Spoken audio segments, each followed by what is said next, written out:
के प्रारब्ध थे नहीं, स्टार्टिंग वहां से हुई। सौतेली माँ की फटकार से उसका प्रारब्ध जागृत हुआ। विभीषण का प्रारब्ध कहां से जागृत हुआ? रावण की लात से। अगर रावण की लात विभीषण में नहीं पड़ती तो रावण भगवान राम की ओर नहीं आता। बाली की लात सुग्रीव में पड़ी, उसका प्रारब्ध जागा, भगा दिया वहां से। सुग्रीव और से प्रभुत्व रहता था, भगवान राम वहां पहुंच गए। भैया जब तक लात नहीं पड़ेगी, हम बूढ़ों को फूल के मिल रहे हैं जगह से खूब, हम बूढ़ों को फूल के गरम गरम भगों के मिल रहे हैं चुपड़े चुपड़े, और वो भी फूले फूले, तो काय को भजन करेंगे? मोबाइल मिल गया टाइम पास करने के लिए, और फूल के गरम मिल रहे हैं तो बात खराब हो गई। मंथरा की ये बात बनी, मंथरा कितनी कुटिल है, लेकिन मंथरा की जो बात बनी है वो शत्रुधन की लात से बनी है। कुएं पर लात पड़ी, उसके बाद में मंथरा कभी भगवान राम को भूले ही नहीं है। भगवान राम का नाम जब तक वो लौट के आए, और इसके बाद भी मंथरा की मृत्यु का कोई समाचार नहीं मिलता। क्या हुआ? केवल भगवान का भय, लात पड़ी शत्रुधन की।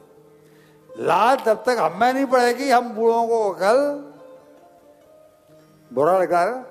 आपको लात पड़ी नहीं है ना? इनका भाई ये रोटरी क्लब में बड़ा बेटा जो है गवर्नर है, छोटा बेटा सीए है, तो इनको बहुएं सुपात्र मिल गई हैं, तो लात पड़ी नहीं, तो इनका मन कर ही रहा है। ये 80 साल के हो गए, 80 और भजन करने के लिए भगवान की कृपा से कैसे कहें। तो अब चले राज मजबूरी क्या करें? भगवान ने कह दिया कि तूने जो कामना पाली थी वो कामना पूरी करने के लिए राज्य में वापस जा, राज्य कर, 36,000 साल तक राज्य करेगा तो फिर तू मेरे लोक में आ जाएगा, मेरी गोदी में बैठ जाएगा। तो अब उधर ध्रुव जी के जाने के बाद में उत्तानपाद ने अपने वो लगा दिए थे जासूस गुप्तचर कि जब कभी भी भरत ध्रुव लौट करके आएगा, जब कभी भी ध्रुव लौट करके आए तो मुझे बताना, मुझे ये बताना कि ध्रुव लौट के आ रहा है, क्यों कि मैं उसका स्वागत करने जाऊंगा। और अगर वो भगवान को नहीं पा पाएगा तब तो लौट के आएगा ही। लेकिन नारद जी ने बता दिया था तू अभागा है, तू बाप के नाम पर अभागा है। क्यों कि तूने जब तेरी पति ने उसको फटकारा तो मना नहीं किया, तू बोल देता कि ये भी तो मेरे अंश से पैदा हुआ है, अगर ये मेरी एक जांग पर बैठ जाएगा, एक जांग पर उत्तम बैठा है तो क्या बैठ जाएगा तेरा, पर तू नहीं बोला, तू अभागा है। अब वो तेरी गोद में नहीं बैठेगा, तब तो भगवान की गोद में बैठेगा। अब जब कभी भी नाम आएगा तेरा तो लोग कहेंगे कि ध्रुव का पिता है, ये नहीं कहेंगे कि इसका बेटा ध्रुव है। अभागापन जीव का, हम बूढ़े हो गए, बाल सब सफेद हो गए, एक भी काला नहीं रह गया है, लेकिन भगवान का नाम हमने कभी नहीं लिया, हमारा कोई संबंध नहीं जुड़ा, तो भगवान कहते मरता ऐसे आया ऐसे चला गया। कल मैंने बताया था कि 84 लाख योनियों की उम्र है, 43,20,000 साल, 43,20,000 साल बाद हम आए हैं पृथ्वी पर, और फिर मर जाएंगे तो फिर 43,20,000 तक कुकर सूकर जो जो योनि है वो सब हमें।